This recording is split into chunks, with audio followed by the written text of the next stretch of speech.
전능하사 천지를 만드신 하나님 아버지를 내가 믿사오며 그 외아들 우리 주 예수 그리스도를 믿사오니 이는 성령으로 잉태하사 동정녀 마리아에게 나시고 본디오 빌라도에게 권한을 받으사 십자가에 못 박혀 죽으시고 장사한 지 사흘 만에 죽은 자 가운데서 다시 살아나시며 하늘에 오르사 전능하신 하나님 우편에 앉아 계시다가 저리로서 산자와 죽은 자를 심판하러 오시리라. 성령을 믿사오며 거룩한 공회와 성도가 서로 교통하는 것과 죄를 사하여 주시는 것과 몸이 다시 사는 것과 영원히 사는 것을 믿사옵나이다. 아멘. 시간 찬송 210장 찬송하시겠습니다.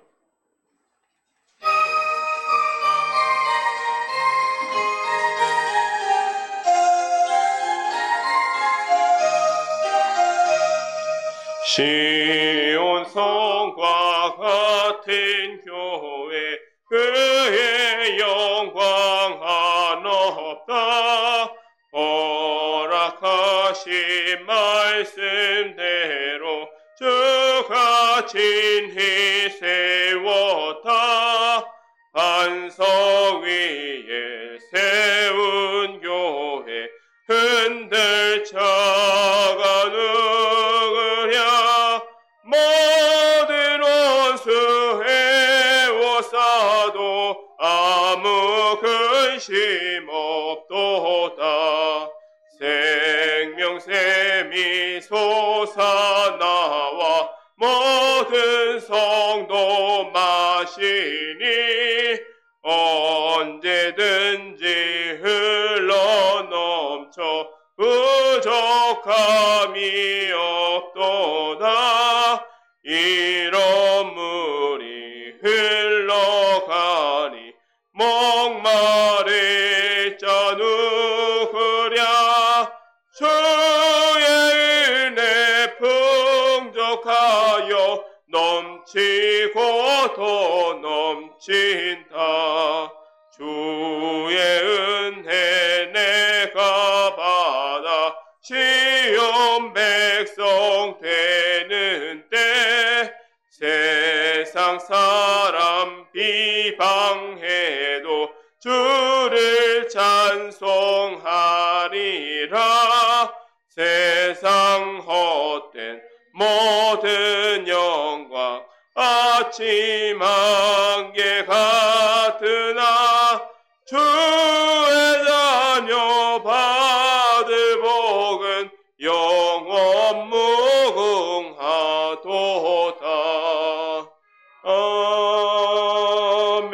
아멘. 제가 기도하도록 하겠습니다. 거룩하신 아버지 하나님, 오늘도 우리에게 베풀어 주신 은혜와 사랑을 기억하며 주님을 예배하기 위해 이 자리에 나왔습니다. 영광을 받아 주시옵소서. 하나님, 우리는 연약하고도 미련한 자들입니다. 그렇기 때문에 하나님의 전적인 은혜와 사랑에 기대어 살 수밖에 없습니다. 오직 저희를 선하고 의로운 길로 인도하여 주시옵소서. 또 매일 저희에게 주시는 말씀을 성령님의 조명하심 가운데 읽고 배우고 깨달아 행하게 하여 주시기를 소망합니다. 오전 시간에 말세의 대전쟁 가운데서도 하나님의 백성 이스라엘을 보호하시며 구원하시는 모습을 보았습니다. 끝까지 보호하시며 돌보시는 하나님의 은혜와 사랑을 묵상하며 이 고난주간을 보내게 하옵소서. 우리를 위하여 모든 것을 주신 하나님의 사랑을 모두 갚을 수는 없지만 그 사랑에 감사하며 우리의 모든 것을 기꺼이 하나님께 내어놓을 수 있는 우리 샤론의 가족이 되기를 소망합니다. 매일 긍휼과 사랑으로 돌보아 주시는 하나님의 사랑에 감사를 드리오며 예수님의 이름으로 기도합니다. 아멘.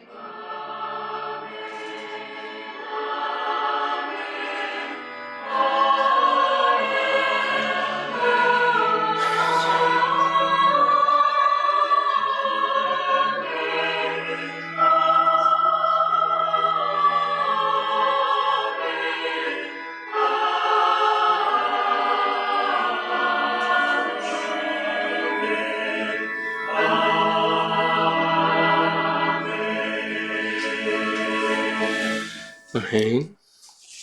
이 시간 우리에게 주신 하나님의 말씀은 에스겔서 40장 1절에서 4절 말씀입니다. 에스겔 40장 1절에서 4절 말씀입니다. 구약성경 1214페이지에 있습니다. 제가 하나님의 말씀을 받들어 봉독하도록 하겠습니다.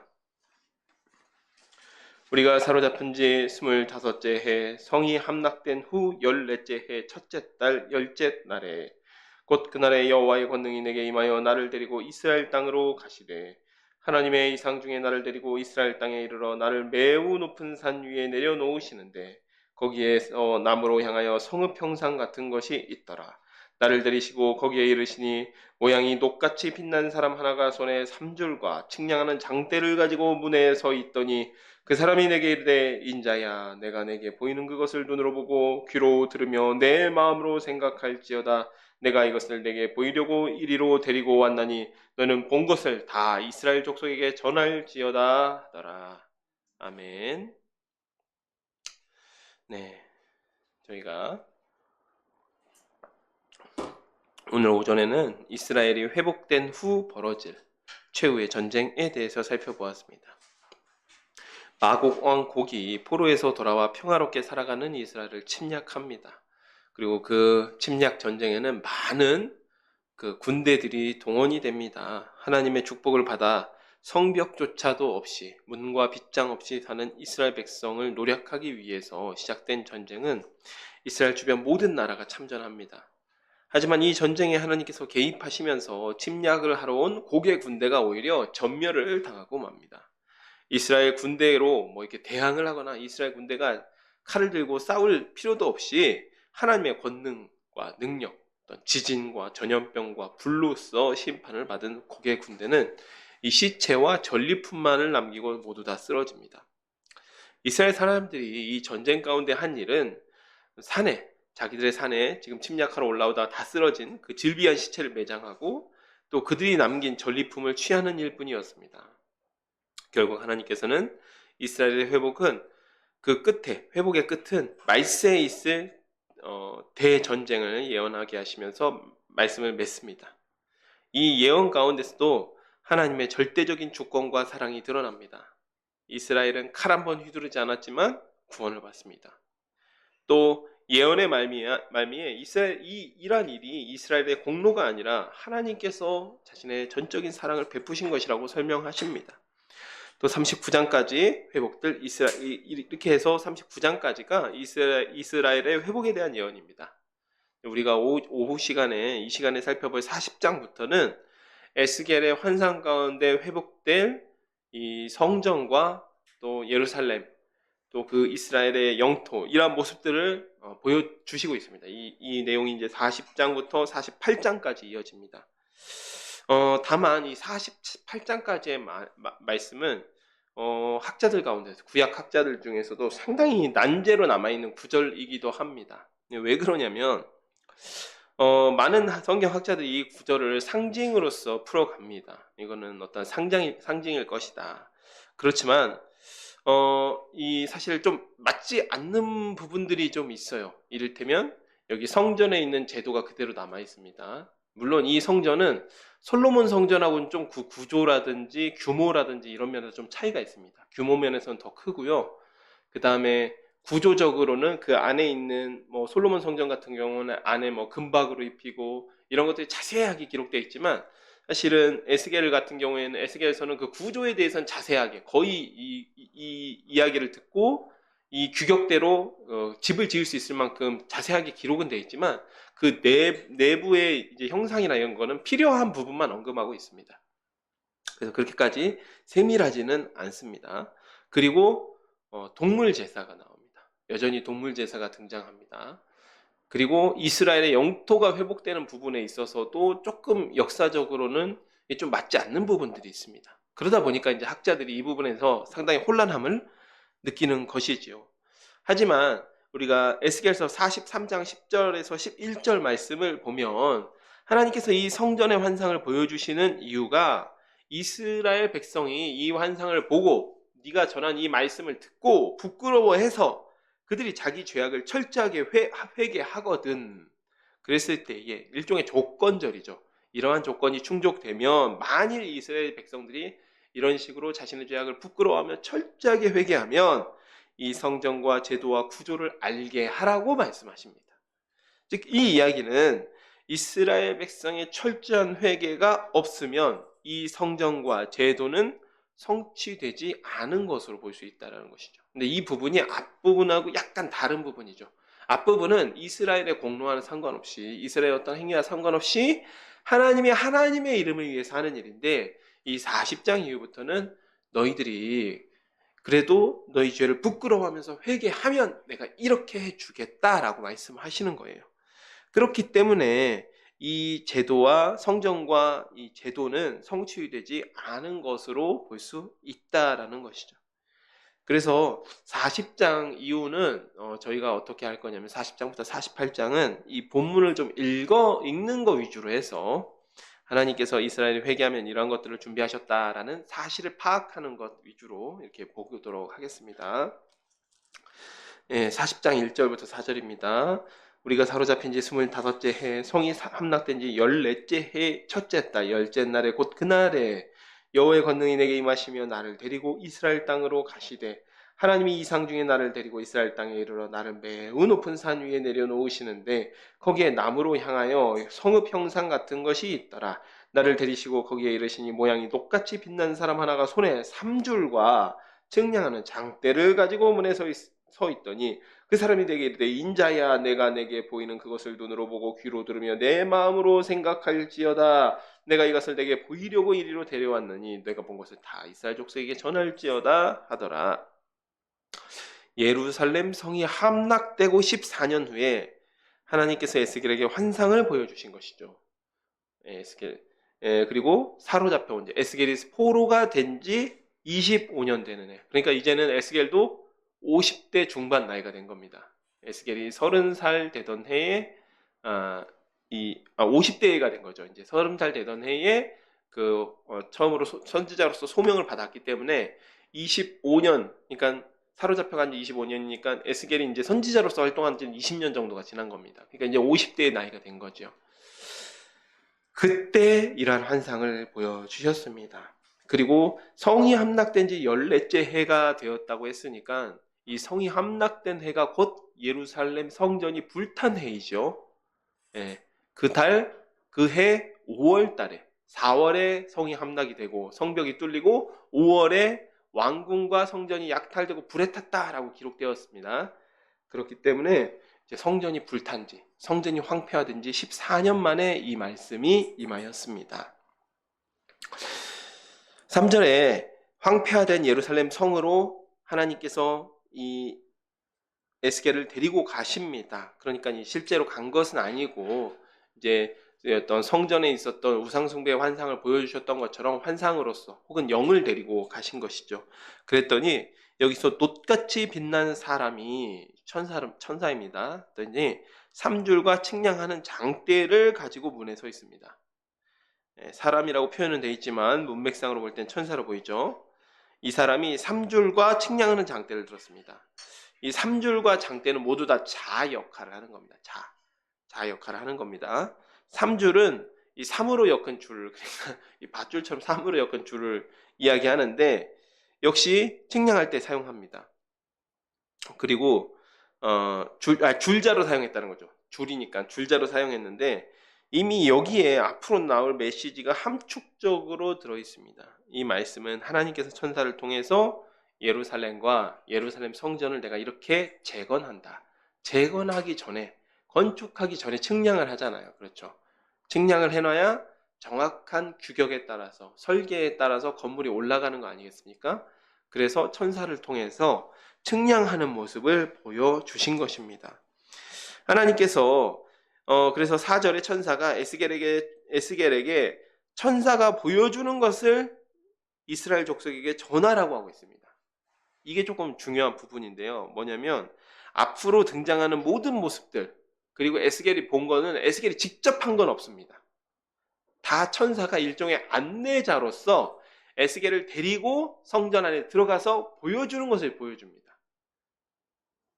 보여주는 것을 보여줘요. 그래서 이 측량하는 이 규격들이 여러 개 나오는데 이거 에스겔이 측량한 게 없습니다. 다 천사가 측량하고 나서 이 길이가 몇이다 이렇게 알려준 거예요. 이런 구조라는 것을 아시면 좋을 것 같습니다. 왜 이걸 이야기하냐면요. 41장에 등장하는 장소 중에 하나가 이 지성소가 등장합니다. 지성소. 근데 지성소 원래 누가 들어가죠? 대제사장만 들어갈 수 있습니다. 일반 제사장들도 못 들어가요. 일반 심호하는 제사장들도 못 들어가고 오직 한 사람, 대제사장만 그것도 한 번 들어갈 수 있어요. 1년에 한 차례 들어가는 거죠. 대속죄를 딱 한 차례 들어갑니다. 그렇기 때문에 사실 에스겔이요. 지성소를 측량할 때에는 이 문맥을 보면 에스겔이 지성소로 들어가질 못합니다. 에스겔은 성소에서 기다리고 있어요. 그리고 천사만 들어가서 지성소의 규격을 다 재고 와서 이 에스겔에게 그 지성소에 대해서 이야기해주고 그 에스겔은 그 천사가 전해준 걸 그대로 전달하고 있습니다. 왜냐하면 에스겔도 제사장 가문이긴 하지만 실제로 제사장에 임직되지는 않았고 그리고 또 더더욱이 대제사장이 아니었기 때문에 지성소는 감히 들어가지 못했던 것이죠. 이런 것들을 좀 염두해 주시면 도움이 된다라는 이야기입니다. 자, 그래서 이제 본격적으로 측량을 하기 시작하는데 먼저는 동쪽 문을 측량합니다. 왜 여기서부터 측량하냐면 동쪽 문이 원래 어디죠? 성전에서 동쪽 문이 성전의 원래 현관 입구입니다. 입구. 성전 문이 저희는 뭐 보통 이렇게 보통 문을 내거나 하면 이제 남문을 중심으로 이렇게 내거나 이렇게 하는데 그게 아니고 이스라엘에서는 이 성전의 동쪽 문이 사실 현관 역할을 하는 문이 동쪽 문입니다. 그래서 여러분 조금 시간이 지났지만 여호와의 영광이 떠날 때에도 동편에서 이 맞은편 그 산 쪽으로 떠나지 않습니까? 그것처럼 그래서 이제 동쪽 문으로 처음에 동쪽 문부터 살펴보기 시작한 겁니다. 그 성전의 입구부터요. 그래서 이 측량을 하기 시작합니다. 살펴보겠습니다. 내가 본즉 집 바깥 사방으로 담이 있더라. 그 사람의 손에 측량하는 장대를 잡았는데 이 측량하는 장대의 규격을 이야기하고 있습니다. 그 길이가 팔꿈치에서 손가락에 이르고 한 손바닥 넓이가 더한 자로 6척이라. 그 담을 측량하니 두께가 한 장대요 높이도 한 장대며 그가 동쪽을 향한 문에 이르러 층계에 올라 그 문의 통로를 측량하니 길이가 한 장대요 그 문 안쪽 통로의 길이도 한 장대며 그 문간에 문지기들 방이 있는데 각기 길이가 한 장대요 너비가 한 장대요 각 방 사이 벽이 5척이며 각 앞문 문 통로의 길이가 한 장대요 그 안에 현관이 있고 그 안에 앞에 안문이 있으며 그가 또 앞문의 현관을 측량하니 한 장대며 앞문의 현관을 또 측량하니 8척이요 그 문벽은 2척이라. 그 문의 현관이 안으로 향하였으며 그 동문간의 문지기 방은 왼쪽에 셋이 있고 오른쪽에도 셋이 있으니 그 셋은 각각 같은 크기요 그 좌우 편벽도 다 같은 크기며 그 문 통로를 측량하니 너비가 10척이요 길이가 13척이며 방 앞에 칸막이 벽이 있는데 이쪽 칸막이 벽도 5척이요 저쪽 칸막이 벽도 1척이며 한 척. 그 방은 이쪽도 6척이요 저쪽도 6척이며 그가 그 문간을 측량하니 이 방 지붕가에서 저 방 지붕가까지 넓이가 25척인데 방문은 서로 반대되었으며 그가 또 현관을 측량하니 너비가 20척이요 현관 사방에 뜰이 있으며 바깥문 통로에서부터 앞문 현관까지 50척이며 문지방 밖에는 각각 닫힌 창이 있고 문 안 좌우편에 있는 벽에도 창이 있고 그 현관도 그러하고 그 창은 안 좌우편으로 벌려 있으며 각 문벽 위에는 종려나무를 새겼더라. 여기까지입니다. 먼저 동쪽 문을 보여주는데요. 이 5절을 보면 천사가 사용한 장대를 설명하면서 여기 보면 팔꿈치에서부터 손가락 넓이에다가 손바닥 넓이를 더하였다라고 했습니다. 여기서부터 여기까지가 뭐죠? 규빗이죠. 여기서부터 손가락까지 팔꿈치에서 손가락까지 넓이가 규빗입니다. 근데 이 규빗은 이스라엘도 규빗 단위가 조금 시대에 따라서 다르고 이제 좀 사용 용도에 따라서 규빗이 좀 다양하긴 합니다. 그런데 이 팔꿈치에서 손가락까지 넓이, 그러니까 한 45cm 정도 되는 규빗은 일반 규빗입니다. 보통 일반 척이라고 할 수 있는 일반 규빗이고 여기서 손바닥 넓이를 이렇게 딱 더하면 한 53cm 정도 됩니다. 53cm 정도 되는데 이것도 규빗이라고 합니다.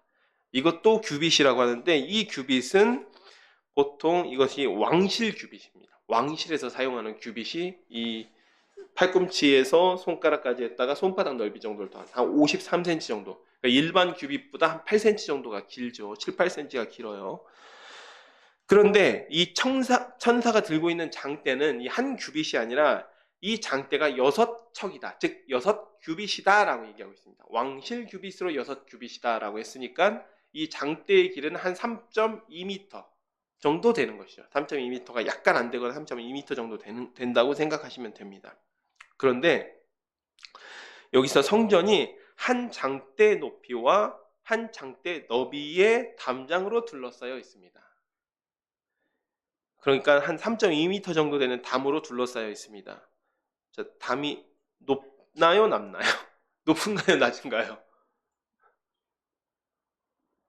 이게 만약에 이게 외성벽이 이 정도 높이라면 그렇게 높은 건 아닙니다. 외성벽이. 그런데 이게 어떤 집의 담장으로서 3.3m가 넘는 담장이다. 그럼 상당히 높은 겁니다. 이때 당시 사람들 키면 사람들 키 2배 정도 되는 거죠. 상당히 높은 담으로 둘러져 있는 거예요. 그 이야기는 여기서 이 담장이 높은 담으로 둘러싸여 있다라고 하는 것은 이 성전 자체가 바깥과 엄격하게 지금 구별되어 있다라는 겁니다. 그러니까 이제 높은 담으로 지금 둘러싸여 있겠죠. 그런데 이 말을 왜 드리냐면 이제 에스겔서 48장까지 자주 등장하는 게 이 하나님의 이러한 영토도 그렇고요. 그 다음에 이 성전의 모양도 그렇고 여러 제도도 그렇고 굉장히 엄격하게 구별이 되어 있습니다. 근데 이게 왜 그러냐면 이 자체가 의미가 있는 것이 우리가 이미 에스겔서 앞부분에서 보았듯이 이스라엘이 망하기 직전의 성전의 모습이 어떠했죠? 성속의 구분이 없었습니다. 원래 성전은 성속의 구분이 명확한 곳이죠. 명확한 곳인데 성전 안에 성속의 구분이 없는 것을 넘어서 거룩하고 속된 것이 마구 뒤섞이다 못해서 심지어 우상까지도 성전 안에 들여와서 성전 안에서 우상을 섬겼습니다. 우상 숭배를 했습니다. 그랬기 때문에 하나님께서 새로운 성전을 보여주실 때는 굉장히 높은 담장으로 둘러싸여 있는 성전, 이 성속이 엄격하게 구분되어 있는 모습으로 보여주시는 것이죠. 그러다 보니까 나중에 이 영토 부분을 보더라도 이 영토가 그 전에 이제 지파들이 자기들끼리 이제 제비 뽑았던 영토랑은 상당히 다르게 이렇게 위에서 북쪽에서부터 남쪽으로 내려오면서 일직선으로 이렇게 영토를 나누어 버립니다. 그러니까 굉장히 그것도 역시 그런 의미를 보여주시는 거죠. 실제로 그렇게 이루어졌다는 게 아니라 그런 의미를 보여주시는 건데 실제로 이루어진 것은 아닙니다. 즉 하나님께서 이전에 이스라엘이 멸망할 때의 예루살렘 성전의 모습보다 이전보다 더 엄격하게 구별되어서 질서가 잡혀 있는 모습을 보여주신 것입니다. 그래서 사실은 여기까지만 저희가 이렇게 말씀드리고요. 나머지 부분은 주로 살펴볼 것입니다. 왜냐하면 에스겔이 목격한 환상을 이렇게 일일이 뭔가 분석하다 보면 이게 사실은 시간 낭비가 될 수 있습니다. 말씀드리기 죄송하지만 왜냐하면 이게 이루어지지 않은 예언이고 이스라엘 백성들이 온전하게 회개하지 못했기 때문에 이루어지지 않은 예언이라고 한다면 이런 것들을 일일이 해석하기보다 여기에 전체적으로 담겨있는 하나님께서 어떤 의도로서 이런 말씀을 주셨는지를 살펴보는 게 더 중요하다라고 할 수 있을 것 같습니다. 에스겔의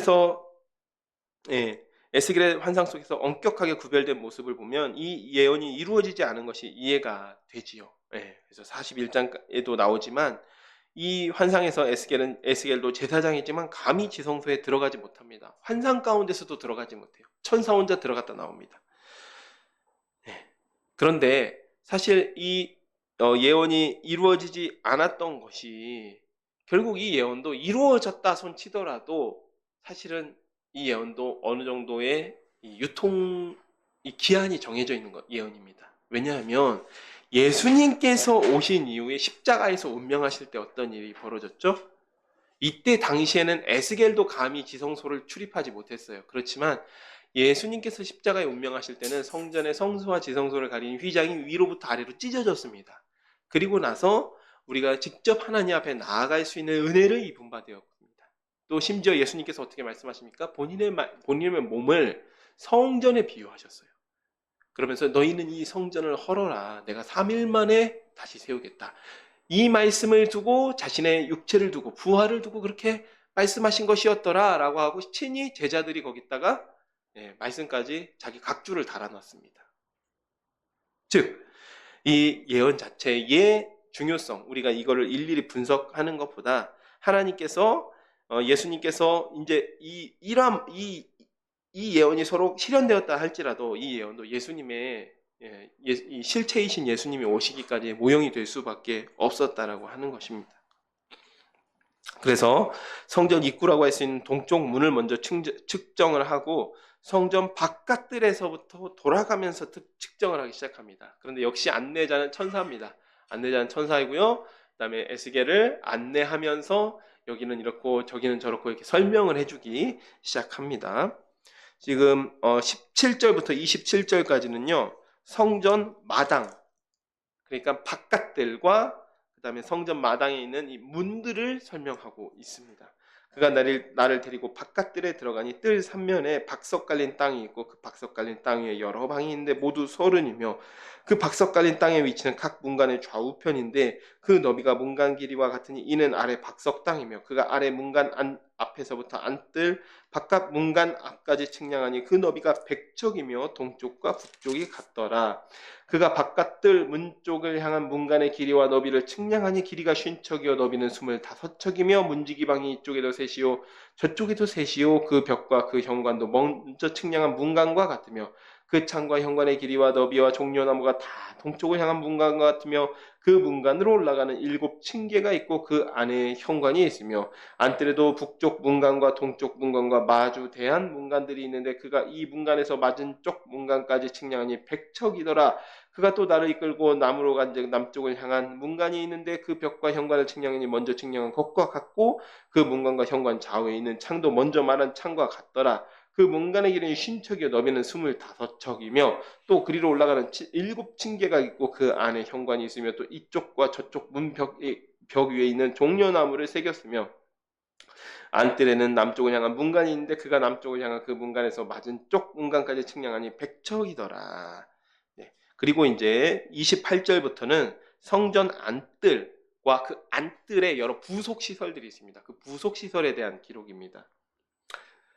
그가 나를 데리고 그 남문을 통하여 안뜰에 들어가서 그 남문의 너비를 측량하니 크기는 길이가 50척이요 너비가 25척이며 그 문지기방과의 벽과 현관도 먼저 측량한 것과 같고 그 문관과 그 현관 좌우에도 창이 있으며 그 사방 현관의 길이는 25척이요 넓이는 5척이며 현관이 바깥들로 향하였고 그 문벽 위에도 종려나무를 새겼으며 그 문간으로 올라가는 8층계가 있더라. 그가 나를 데리고 안뜰 동쪽으로 가서 그 문간을 측량하니 길이가 50척이요 너비가 25척이며 그 문지기방과 벽과 현관이 먼저 측량한 것과 같고 그 문관과 그 현관 좌우에도 창이 있으며 그 현관이 바깥들로 향하였고 그 이쪽 저쪽 문벽 위에는 종려나무를 새겼으며 그 문간으로 올라가는 8층계가 있더라. 그가 또 나를 데리고 북문에 이르러 측량하니 크기는 길이가 50척이요 너비가 25척이며 그 문지기방과 벽과 현관이 다 그러하며 그 좌우에도 창이 있으며 그 현관이 바깥들로 향하였고 그 이쪽 저쪽 문벽 위에도 종려나무를 새겼으며 그 문간으로 올라가 8층계가 있더라.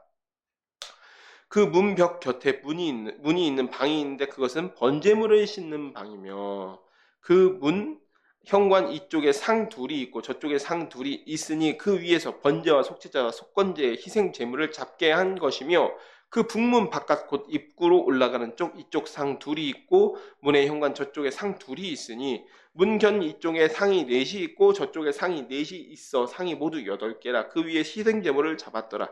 또 다듬은 돌로 만들어 번제에 쓰는 상 넷이 있는데 그 길이는 1척 반이요 너비는 1척 반이요 높이는 1척이라. 번제의 희생 제물을 잡을 때에 쓰는 기구가 그 위에 놓였으며 현관 안에는 길이가 손바닥 넓이만한 갈고리가 사방에 박혔으며 상들에는 희생 제물의 고기가 있더라. 앞문 밖에 있는 안뜰에는 노래하는 자의 방 둘이 있는데 북문 곁에 있는 방은 남쪽으로 향하였고 남문 곁에 있는 방은 북쪽으로 향하였더라. 그가 내게 이르되 남쪽을 향한 이 방은 성전을 지키는 제사장들이 있을 것이요 북쪽을 향한 방은 제단을 지키는 제사장들이 있을 것이라. 이들은 레위의 후손 중 사독의 자손으로서 여호와께 가까이 나아가 수종드는 자니라 하고 또 그 뜰을 측량하니 길이가 100척이요 너비는 100척이라 네모 반듯하며 제단은 성전 앞에 있더라. 네. 그 다음에 이제 48절부터가 성소와 지성소, 이제 성전 안으로 들어가서 성소와 지성소를 지금 이야기합니다. 그가 나를 데리고 성전 문 현관에 이르러 그 문의 좌우 벽을 측량하니 너비는 이곳도 이쪽도 5척이요 저쪽도 5척이며 두께는 문 이쪽도 3척이요 문 저쪽도 3척이며 그 현관의 넓이는 20척이요 길이는 11척이며 문간으로 올라가는 층계가 있고 문벽 곁에는 기둥이 있는데 하나는 이쪽에 있고 하나는 저쪽에 있더라. 그가 나를 데리고 성전에 이르러 그 문벽을 측량하니 이쪽 두께도 6척이요 저쪽 두께도 6척이라. 두께가 그와 같으며 그 문의 통로는 너비가 10척이요 문 통로 이쪽 벽의 넓이는 5척이요 저쪽 벽의 넓이는 5척이며 그가 성소를 측량하니 그 길이는 40척이요 그 너비는 20척이며 그가 안으로 들어가서 내전 문 통로의 벽을 측량하니 두께는 2척이요 문 통로가 6척이요 문 통로의 벽의 넓이는 각기 7척이며 그가 내전을 측량하니 길이가 20척이요 너비는 20척이라. 그가 내게 이르시되 이는 지성소니라 하고. 네, 성소와 지성소인데 앞에서 말씀드린 대로 에스겔은 성전은 거룩한 것과 속태인 것의 구별이 엄격하다고 했죠. 에스겔이 본 성전은. 그래서 에스겔도 제사장 가문 사람이지만 환상 중에서라도 감히 지성소에 들어가지 못합니다. 천사만 들어갔다 나와서 천사가 들어갔다 나와서 여기가 지성소다라고 알려주신 거예요. 예, 그러니까 에스겔은 자기가 보고 들은 거를 그냥 그대로 옮겨놓은 것이고요. 예, 그 다음에 이 5절부터 26절까지 보도록 하겠습니다. 예, 성전의 벽을 측량하니 두께가 6척이며 성전 3면에 골방인데 너비는 각각 4척이며 골방은 3층인데 골방 위에 골방이 있어 모두 30이라. 그 3면 골방이 성전 벽 밖으로 그 벽에 붙어 있는데 성전 벽속을 뚫지는 아니하였으며 이 두루 있는 골방은 그 층이 높아질수록 넓음으로 성전에 둘린 이 골방이 높아질수록 성전에 가까워졌으나 성전의 넓이는 아래 위가 같으며 골방은 아래층에서 중층으로 위층에 올라가게 되었더라. 내가 보니 성전 3면의 지대 곧 모든 골방 및 지대의 높이는 한 장대 곧 큰 자루 6척인데 성전에 붙어있는 그 골방 바깥 벽 두께는 5척이요 그 외에 빈터가 남았으며 성전 골방 3면에 너비가 20척 되는 뜰이 둘려 있으며 그 골방 문은 다 빈터로 향하였는데 한 문은 북쪽으로 향하였고 한 문은 남쪽으로 향하였으며 그 둘려있는 빈터의 너비가 5척이더라. 서쪽 들 뒤에 건물이 있는데 너비는 70척이요 길이는 90척이며 그 사방벽의 두께는 5척이더라. 그가 성전을 측량하니 그 길이는 100척이요 또 서쪽 들과 그 건물과 그 벽을 합하여 길이가 100척이요 성전 앞면의 너비는 100척이요 그 앞 동쪽을 향한 뜰의 너비도 그러하며 그가 뒤뜰 넘어 있는 건물을 측량하니 그 좌우편 회랑까지 100척이더라. 내전과 외전과 그 뜰의 현관과 문 통로벽과 닫힌 창과 삼면에 둘려있는 회랑은 문 통로 안쪽에서부터 땅에서 창까지 널빤지로 가렸고 창은 이미 닫혔더라. 문 통로 위와 내전과 외전의 사방 벽도 다 그러하니 곧 측량한 크기대로며 널빤지에는 그룹들과 종려나무를 새겼는데 두 그룹 사이에 종려나무 한 그루가 있으며 각 그룹에 두 얼굴이 있으니 하나는 사람의 얼굴이라 이쪽 종려나무를 향하였고 하나는 어린 사자의 얼굴이라 저쪽 종려나무를 향하였으며 온 성전 사방이 다 그러하여 땅에서부터 문 통로 위에까지와 그룹들과 종려나무들을 새겼으니 성전벽이 다 그러하더라. 외전 문설줄은 네모졌고 내전 전면에 있는 양식은 이러하니 곧 나무 제단의 높이는 3척이요 길이는 2척이며 그 모퉁이와 옆과 면을 다 나무로 만들었더라. 그가 내게 이르시되 이는 여호와 앞에 상이라 하더라. 여기 나무 제단이라고 나와 있는데 이 나무 제단은 진설병을 놓는 상을 의미하는 겁니다. 그러니까 이것이 여호와 앞에 상이다 이렇게 표현하고 있습니다. 내전과 외전에 각기 문이 있는데 문마다 각기 두 문짝 곧 접는 두 문짝이 있어 이 문에 두 짝이 저 문에 두 짝이며 이 성전문에 구룹과 종려나무를 새겼는데 벽에 있는 것과 같고 현관 앞에는 나무 디딤판이 있으며 현관 좌우편에는 닫힌 창도 있고 종려나무도 새겨져 있고 성전의 골방과 디딤판도 그러하더라. 여기까지 이제 보겠습니다. 그런데 여기서 있어서 우리가 좀 솔로몬 성전하고 차이점을 조금 찾아볼 수 있는 게 솔로몬 성전에는 성전의 명확한 중심이 있습니다. 혹시 무엇인지 아시겠어요? 성전의 가장 핵심이 무엇일까요? 솔로몬 성전의 가장 핵심이 제단이 아닙니다. 제단이 아니고 법궤입니다. 법궤. 그러니까 법궤가 지성소에 들어가 있었잖아요. 사실 솔로몬 성전의 가장 핵심은 그 율법의 말씀을 담은 법궤가 그 솔로몬 성전의 핵심적으로 가장 심처에 가장 중요한 곳에 법궤가 있었는데, 놀랍게도 에스겔서에서는 법궤 얘기가 안 나옵니다. 그런 차이 정도가 있습니다. 그리고 아까 말씀드렸듯이 규모나 이런 면에서도 솔로몬 성전과는 좀 차이가 있고요. 그 다음에 솔로몬 성전 같은 경우에는 그때는 워낙 그 다윗 왕의 어떤 뜨거운, 하나님을 사랑하는 뜨거운 마음으로 워낙 대규모의 자금을 준비했기 때문에 그 자금을 아예 그대로 갖다 썼죠. 그러니까 금 같은 경우에는 얇게 금박으로 만들어서 성전 벽면을 입히는 데 쓰고 그렇게 치장하는 데 썼지만, 결국 이제 나중에 다 소용없었죠. 이스라엘 백성이 타락하니까 그 금으로 입힌 것들 다 벗겨가죠. 대적들이 와서. 금그릇 은그릇도 다 가져가고요. 하지만 여기 에스겔서에서는 뭐 그런 내용은 없습니다. 다만 여기서도 아주 필요한 부분에서만 뭐 종려나무 정도가 새겨져 있었다, 이 정도 기록이 있을 뿐입니다. 보통은 솔로몬 성전에 또 그 그룹들이 있잖아요. 그룹이 법궤를 덮고 있잖아요. 날개로 법궤를 덮고 있었는데, 이제 에스겔 성전에는 그런 것들은 없습니다. 등장하지가 않아요. 네. 그래서 여기까지 해서 이제 우리가 에스겔이 바라본 성전의 모습을 살펴보았습니다. 사랑하는 샤론의 가족 여러분, 이 시간에는 이 회복될 성전, 하나님께서 회복시킬 성전의 모습을 살펴보았습니다. 이 말씀의 1차적인 독자는 바벨론 포로된 그 에스겔과 함께 포로 생활하고 있는 이스라엘 백성들이죠. 그들 입장에서는 하나님께서 회복시킬 성전의 모습을 미리 보여주심으로써 회복의 소망을 갖게 하는 겁니다. 하나님께서 이렇게 아름다운 성전을 우리에게, 또 이런 웅장한 성전을 우리에게 다시 주실 것이라고 말씀하시는구나 라고 하면서 회복의 소망을 갖게 하십니다. 그리고 단순하게 회복을 말씀하시고 끝나는 것이 아니라 보여주신 행상이 성전이라는 것에 의미를 갖는 것이죠. 왜냐하면 이미 에스겔의 입을 통하여서 말씀하게 하셨기 때문에 그런 것입니다. 하나님의 영광이 떠나버렸던 성전의 회복이 이스라엘에게는 이중적인 의미를 보여주시고 있습니다. 먼저는 앞서 말한 것처럼 이 예언이 임한 시점부터 포로 귀환까지 포로 생활 한 70년 정도, 포로 생활이 70년 정도니까 이제 한 절반 정도 채운 시점입니다. 지금 이 말씀을 주신 시점이요, 포로 생활 절반 정도 채웠어요. 그러니까 고레스 칙령이 나기까지 이제 좀 지금 한 것만큼 더 해야 됩니다. 사실 반환점 돌 때 가장 힘들죠. 반환점 돌 때 힘듭니다. 그것처럼 포로 생활 절반 정도 지났을 때 회복의 소망을 통해서 성전을 보여주시는 것입니다. 다음으로는 우상 숭배로 더러워진 성전의 회복을 보여주시면서 이스라엘에게 회개를 말씀하십니다.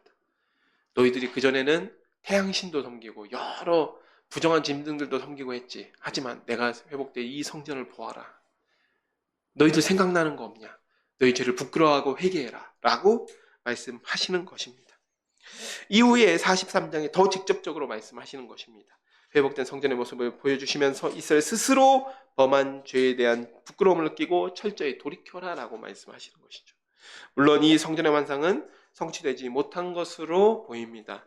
이스라엘이 귀환하고서 성전을 건축하기는 했지만, 여러분 보십시오. 왜 성전되지 못했는지. 스스로 성전은 건축했지만 그 성전을 건축한 포로 1세대가, 귀환 1세대, 첫 번째 귀환 1세대가 이방 여인들과 통혼합니다. 솔로몬 때에 범했던 죄악을 그대로 답습했죠. 그리고 나서 에스라와 느헤미야 계약을 통해서 한 걸음 좀 나아갔습니다. 그렇지만 이내 에스라와 느헤미야가 돌아가시자마자 이내 형식적인 신앙의 모습이 되고 맙니다. 그 내용이 말라기서에 그대로 들어가 있지 않습니까? 또 우리의 몸은 그러나 성전의 환상이 성취되지 않았기 때문에, 사실은 어떠면 그렇기 때문에 예수님께서 오셔서 우리에게 진짜 성전이 되어주셨습니다. 모형으로 드린 거 말고 이제는 진짜 영원히 없어지지 않을 그 성전이 되어주셨습니다.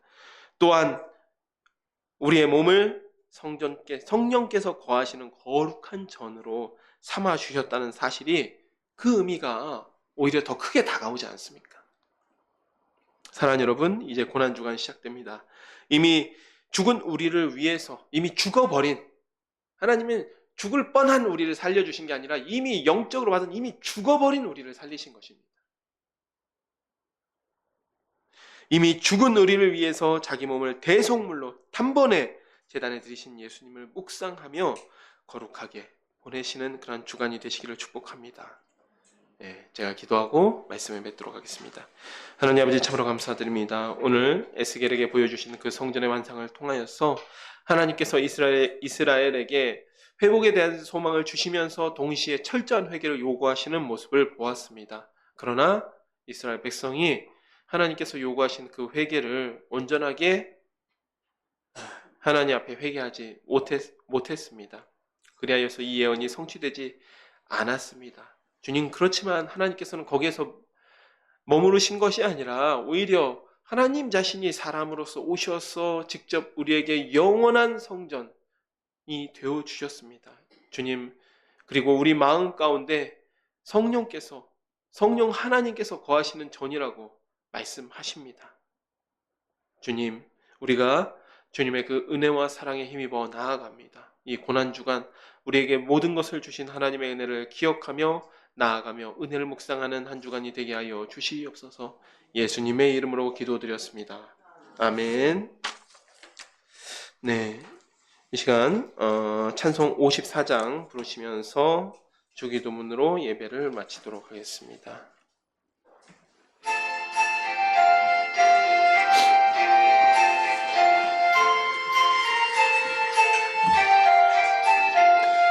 예수 목에 구하오니 편히 가게 하시고 사람마다 주 은혜로 이기도록 하시고 광야 같은 세상에서 항상 인도하소서. 주의 복된 말씀 듣고 무한 감사합니다. 구원받은 주의 성도 열매 맺게 하시며 하나님이 우리 함께 항상 계시옵소서. 아멘.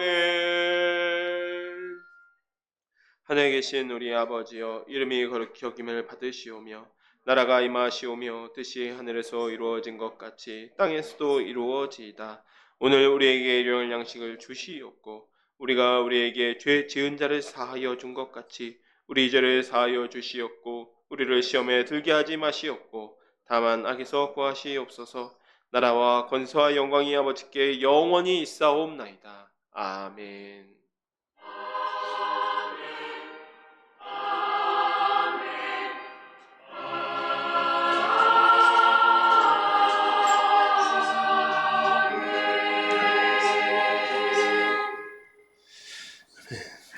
네, 예배 마쳤습니다. 하나님께 영광과 감사의 박수 올려드리겠습니다.